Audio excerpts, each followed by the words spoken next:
Bonsoir, bonsoir, Bino Bayenyonso, Bolanda Kabiso sur 102 MHz.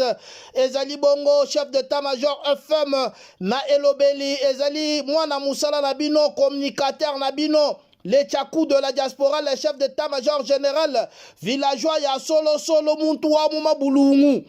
Chisebaka Chitekechi, na Shaba Chitomu Chinu, Songa Yambeli, Babeta Kaliko Fite.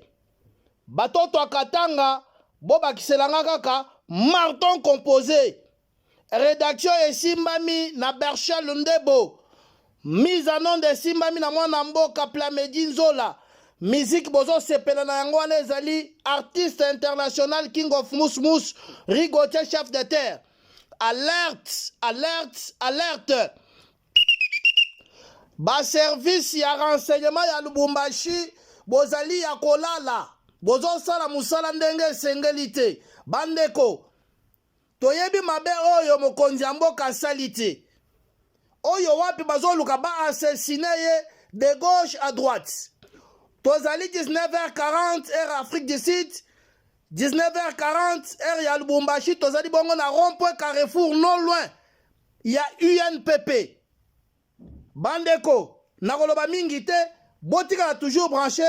Nazali kozwela bino. Général Fantomas mokonzi ya banzoi ayebisa bino nini oyo ya nini bakaja mpemba bazali na kati ya ko préparer pour na arriver ya mokonzi ya mboka lobi na Lubumbashi. À tout à l'heure.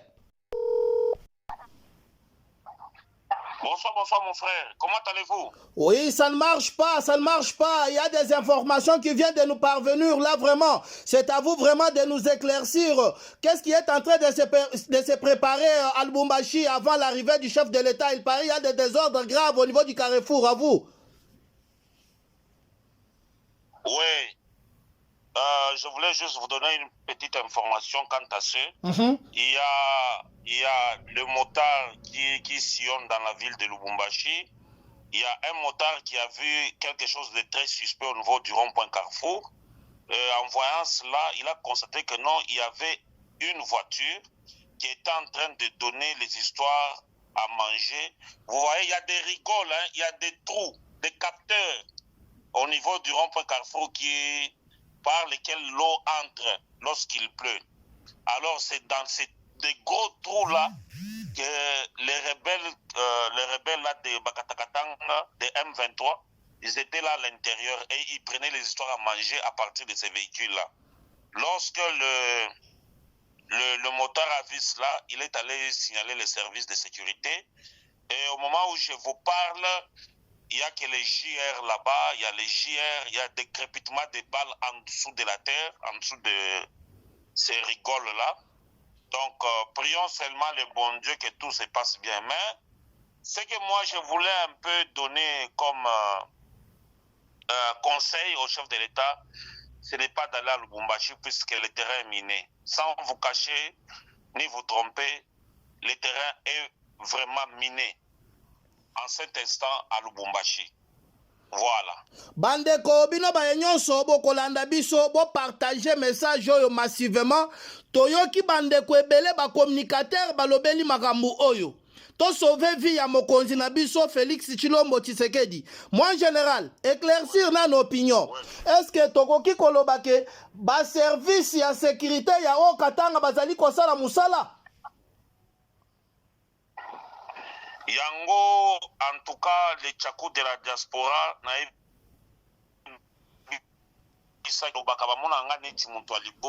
appelle ça une vraie information. Vous vous imaginez, nous sommes dans service de sécurité, et ça a bateau Kabila Tika. Il y a des personnes qui ont été bengana bango.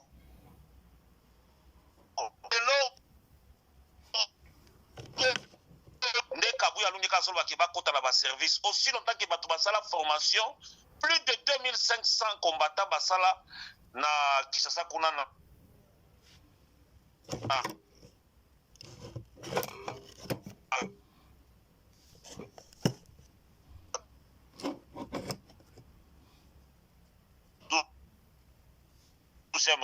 basala bazati na ba prévoir ndazo zongela keno bato na ba misala na kala nyonso wana bazalaka wapi lelo to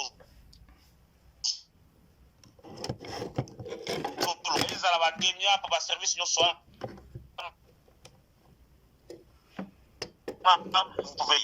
na batwanya munya malolenge wana tangu tolobaka nous sommes des hommes à abattre biso ningo moni biso boye bato bazotambula na ba mandat d'amener na maboko po baboma biso po bakanga biso mais biso pona mokonzi ya mboka tokotika te pour protéger notre pouvoir ngai na bande kotambula na papa Etienne na bande kotambula na Félix na ba oncle Christian to bande kokweya kolamuka jamais na kondi ma régime na biso yo kasoni pour na makamba batanya munya moyo. Alors il est grand temps combattant ces combattants pour la régime na biso. C'est tout ce que j'avais à dire, mon frère. Matondi mingi, moi général, pour la lumière ozali ko pesa na bayimbo ka Congo o bakolanda yo na radio na biso to sengi na bino bayebo kolanda biso na chaîne na biso ya YouTube Ndebo Pro TV. Bon s'abonner massivement, bon partager vraiment message oyo massivement pour que et comme la mokonzi ya mboka ye moko. Moi général, banani bazali na sima ya eloko oyo pour que ba assassiner mokonzi ya mboka ba saboter pouvoir ya peuple congolais. Okoza na mwa lumière. Oui, nazana mwa lumière mayo ozotuna ngana minute oyo. Le problème c'est que guerre ya est bido moko ne momoni ezui akalmi moko boye ba ndenge ba ndenge na vitesse ba telemi ba sanction ki ba Union européenne uti ba France ba États-Unis bido moko nyonso bomona ki ndenge ezali siko ba changer formule ndenge ba changer formule ba lobité na minute il faut ka to larguer bato na biso souci za siko il faut ko bomaka mokonzi ya mboka bido moko bomona ki to bande koloba ki na kasumbalesa bato ebele ba bando kota na kasumbalesa ba personne non étrement identifiée bando kende na ferme o ya ancien ministre Agripel o bando benga na kombo ya Mumbagama na période Moïse Katumbi azalaka gouverneur na province ya Okatanga na Grand Katanga plutôt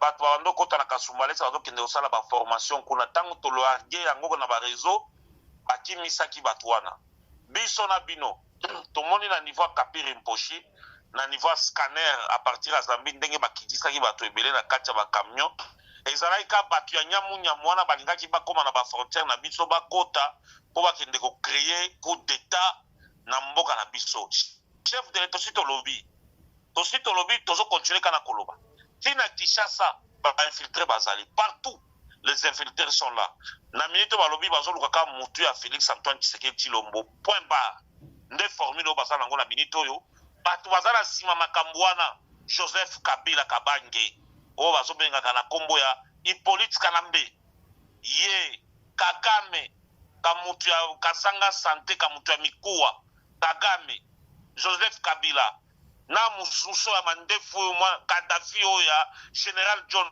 Numbi mutanya munya basa ebele na bato na bango na Dani Banza azokosa menace ya CC wana azokende okutana na bandeko na ebisika songolo pakala bazoya kopakola chef de l'état ka babeur to ebisaka mokonzi ya mboka.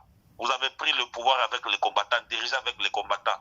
Tout ce pouvoir ba combattants ba komi écarté bao bazalaki ba lion lelo ba bimi ba ange biso tozaki premier mokonzi ya mboka to bimi ba démon yango to otalela mettre ko tika mokonzi na biso te to ko accompagner tina suka po bato wana ba profiter biso te ndema inazalaki nango matondi mingi moi général pour ata na yo disponibiliser na poko ya lelo liloba na yo ya suka na opinion ezali nini pe na mokonzi ya mboka mpe toyokaka keno général Tumba Biabunda azalaka sima mokonzi ya mboka alokaka aboma yo ezalaka ya solo to pe ezalaka ba montage. Général Frank Bwamunda atindelaka nga ba généraux ya auditorat militaire po babenga nga bakende kokanga ngai ndenge nga pe natambolaka na ba esprit na ngai ba esprit eboyaki lobi wana eza Bwamunda aza le tout dernier général Kasserine o Kabila tikaka oya nomaka po ayebaki ke soki Félix aye akotia mpe ndeko na ye mpona kosécurize ye. Général Frank Bwamunda aza moto ya nyamu nakotika jamais koloba makambo wana epuis ba intimidation na ye wana ekoleka epa na nga te. Aza général ya pamba nga naza général ya solo na bunda po tozwa pouvoir oyo pour amunda ya maison militaire chef de l'état to senga ka départ na ye il faut ba longola ye mais balobi mama Denise azali ko batela ye basolo baso batela ye mais biso to me adresse kana epa mokonzi ya mboka to si toyebi badidie budimbu basala bato babatelaka bango baza ebele bakabanda bagisaro baza ebele na turo to senga na mokonzi ya mboka na turo oyo il faut batia bato biso toyebi bango bato to bundana bango eza ministre Amino bazi mondele baye batie esika na toyebi ete ayebi ba combattante ba poste belé premier ministre batie esika wana toyebi ete bazui pecho yo muyaya asa wana bazui donc ba poste nyonso ba ministre bayebi biso te biso pe toyebi bango te ya turo to lingi batie la biso ba fils maison to lingi lisusu ba jeté. Merci mingi. Le gouvernement Zobima de l'Arche d'Union nationale, il faut qu'on ait des combattants IDPS. Merci. Bakotia ba combattant IDPS le lenga nini moi général Topeso 45 secondes au moment où Kabuya zolinga ko kendete asia mika kawana moni poste wa lokola papa na ye na mama na ye. Tozolo baboye Kabuya nano ile ko liboso Kabuya za Rwandais na lobaka ngo tous les jours bosi bo mona photo papa na ye. Mama na ye nde mutu ya miabia epa na biso na Kasai kuna. Papa na ya saki Rwandais ba Rwandais ba kota kalawana na papa na ya sa Rwandais yango mona Kabuya. Voilà bandeko bokolimbisa biso connexion ezali moi matata mais je pense très bien que le message est bel et bien passé. C'était le général Fantomas Mokonzi ya Banzoi oyo wapi a défendre pe pouvoir ya Félix Antoine Tshilombo Tshisekedi tokosenga na Mokonzi mboka canceller départ na yo na Lubumbashi nzambi bisika ozali kokende banzube ezali wana tozali nano na bosenga na yo tozali koganga pamba te tozali koganga na bolingo oyo tozali na yango envers yo pona kobatela yo. Merci beaucoup, partagez ce message massivement jusqu'à tel point que est arrivé na matoyi ya mokonzi mboka toyebi ke ba autorité compétent bazali déjà saisi naka oyo. À tout à l'heure, bye bye, restez toujours branchés. Ciao. Abonnez-vous Ndebo Pro TV, la chaîne de la diaspora.